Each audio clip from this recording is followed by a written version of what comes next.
Fala galera, tudo bem com vocês? Mais uma vez aqui é o Sr. Roberto, trazendo a resolução de mais alguns exercícios com vocês. Mas antes de resolver, vamos só retomar alguns conceitos que você deve identificar. Quando nós trabalhamos com esse conceito de dilatação, nós temos três situações básicas dos sólidos: linear, superficial e volumétrica. Não podemos esquecer que nós temos a dilatação dos líquidos. E posterior nós vamos resolver alguns exercícios com vocês, tá? Porque o líquido ele tem algumas situações a mais. Ele dilata, porém o recipiente também dilata, entendeu? Então nós temos que fazer a dilatação de ambos e aí nós conseguimos identificar a dilatação real do líquido. Beleza? Mas vamos com calma. Primeiro vamos recordar do nosso conceito da dilatação linear.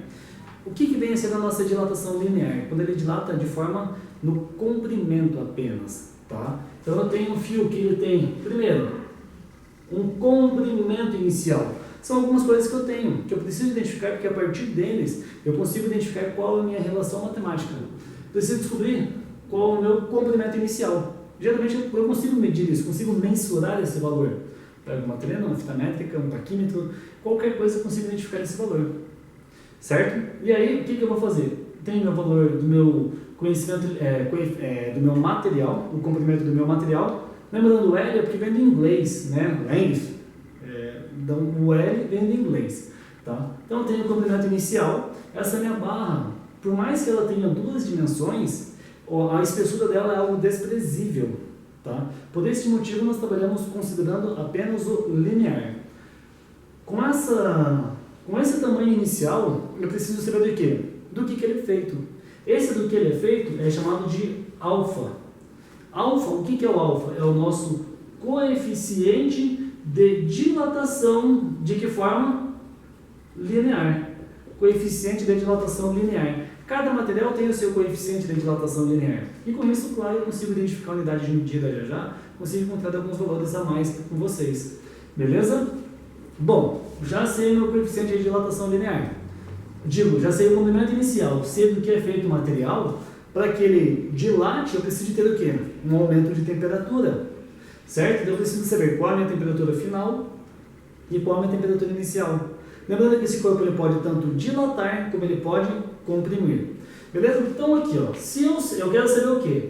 Aquecendo essa chapa, esse fio, vamos colocar assim, porque eu tenho uma dimensão, eu vou sofrer o quê? Uma variação no meu comprimento. Essa variação é a nossa dilatação, é ele que nós queremos encontrar. A variação do nosso comprimento, ou seja, o quanto ele dilatou, aumentou ou diminuiu, é igual. Quais os tópicos que eu preciso ter? Comprimento inicial vezes coeficiente de dilatação linear. Então percebam que é linear. Para o superficial e volumétrico eu também posso ter do linear, mas eu já explico para vocês, vezes a variação de temperatura. Eu vou representar por delta T, T maiúsculo de temperatura, T minúsculo é tempo. Alguns preferem substituir isso por θ, fica a seu critério.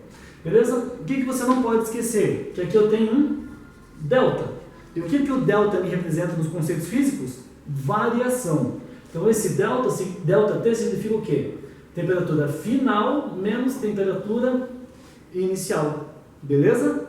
Se você não se atentar a isso, você vai errar, porque isso aqui é uma peça-chave dos nossos desenvolvimentos. Ok? Então aqui nós temos a nossa relação matemática da dilatação linear de um corpo. Quando eu trabalho com uma dilatação superficial, tá, os nossos conceitos são os mesmos. Eu tenho uma área inicial. Essa nossa área inicial sofre uma variação de temperatura, as minhas moléculas ficam mais agitadas e o meu corpo ele tende a aumentar, dilatar. Então eu preciso de saber o quê? Para eu saber o quanto variou a surface do inglês também, ΔS, nós fazemos o quê? Eu preciso de saber qual é a área inicial vezes o meu beta, coeficiente de dilatação superficial. Estou trabalhando com duas superfícies. O que eu preciso saber do beta? Beta, por sua vez, é 2 vezes o valor do alfa. O meu coeficiente de dilatação superficial, ele é 2 vezes o linear. E, claro, a variação de temperatura. E no caso do volumétrico, análogo ao linear superficial, a variação do volume inicial vezes gama. O que é o gama? Coeficiente de dilatação volumétrico. O que eu preciso saber do meu coeficiente volumétrico? O meu coeficiente volumétrico ele é 3 vezes o linear. Por quê? Porque eu estou trabalhando com 3 dimensões. Beleza? Tranquilo? Preciso ter mais o quê? A variação de temperatura. Com isso, eu consigo identificar aqui o nosso... como que nós fazemos para calcular a dilatação volumétrica. Antes de dar sequência, eu só vou pegar com vocês um tópico bem simples, a unidade de medida. Geralmente o pessoal tem muita dificuldade em encontrar isso. Como que eu faço para encontrar a unidade de medida do coeficiente de dilatação? Vamos lá, vou pegar pelo linear, tá? Ó, variação do comprimento é igual ao comprimento inicial vezes alfa vezes ΔT. Professor, precisa trabalhar com isso no SI, em Kelvin? Não. Precisa trabalhar com o comprimento em metros? Não. Mas se você trabalhar com o comprimento inicial em centímetros, saiba que a variação é em centímetros. Se está em metros, será em metros. E assim por diante. Tá? Então vamos lá, de forma usual. Eu quero isolar o coeficiente, quero saber a unidade de medida dele. Então, ó, pego aqui, ó, variação do comprimento é igual. Comprimento inicial e a variação de temperatura estão multiplicando, eles passam dividindo. Comprimento inicial vezes ΔT. Isso tudo é igual a coeficiente. Então nós temos o quê? Que o coeficiente é igual a variação do comprimento pelo comprimento inicial vezes a variação de temperatura, certo? O que eu quero demonstrar com isso? Vamos às unidades. O coeficiente é igual. Qual é a variação de comprimento? Vamos usar o padrão da SI? Metro. Comprimento inicial, qual é? Metro. Variação de temperatura? Graus Celsius, de forma usual. Metro com metro, cancelo. Então nós temos o quê? Que a unidade de medida do coeficiente é 1 dividido por graus Celsius. Ou simplesmente está no denominador, mando para o numerador.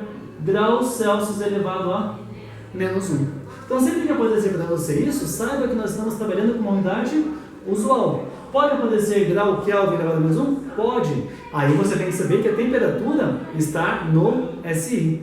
Beleza? Sabendo disso, galera, fica muito fácil. Variação do comprimento, dilatação linear, comprimento inicial, coeficiente linear, variação da temperatura, superficial, área inicial, coeficiente superficial, lembrando que é 2 vezes o linear, variação da temperatura, volumétrico, volume inicial, coeficiente volumétrico, 3 vezes o linear e a variação de temperatura. Beleza? Conseguiu pegar essa ideia? Galera, o resto é só aplicação. Claro, com as unidades de medida. Beleza? Então eu vou pegar com vocês aqui, vou aproveitar o nosso espaço e vou resolver com vocês o exercício 1 sobre dilatação. Lista 2 diz o seguinte: um mastro de bandeira de alumínio, então eu já sei que o material é alumínio, tá? Tem altura de 33 metros. Tá? De quanto aumenta, então quanto aumenta o seu comprimento se a temperatura aumentar? Então, temperatura inicial aumentou de 15 graus Celsius. Opa! Se a temperatura aumentar de... Isso é a temperatura inicial, assim como eu ia colocar? Não. Aumentar de... Então, eu já tenho que a variação de temperatura é de 15 graus Celsius. Beleza? Sabendo que o coeficiente de dilatação linear do alumínio é de 2,4 vezes 10 a menos 5 graus Celsius elevado a menos 1. Então, esse menos 1 já justifiquei anteriormente. Beleza? Então, o que eu tenho que identificar? Por mais que ele tenha me passado uma altura, eu quero a dilatação linear. Eu posso pegar esse mastro e colocar ele na horizontal também, que eu consigo identificar. Assim como eu posso calcular em relação à nossa altura. Beleza? O que nós temos que identificar? Esse aqui eu posso tirar. A minha altura é o meu comprimento inicial. Beleza? Então, vamos lá. Variação do comprimento é igual a comprimento inicial vezes alfa vezes ΔT. Variação do comprimento é igual a comprimento inicial, 33, que é a altura do mastro. Coeficiente de dilatação de quem? Do alumínio que é feito. 24 vezes 10 a menos 5. Ó que legal, está em metros, tá? E variação de temperatura foi de 15 graus Celsius.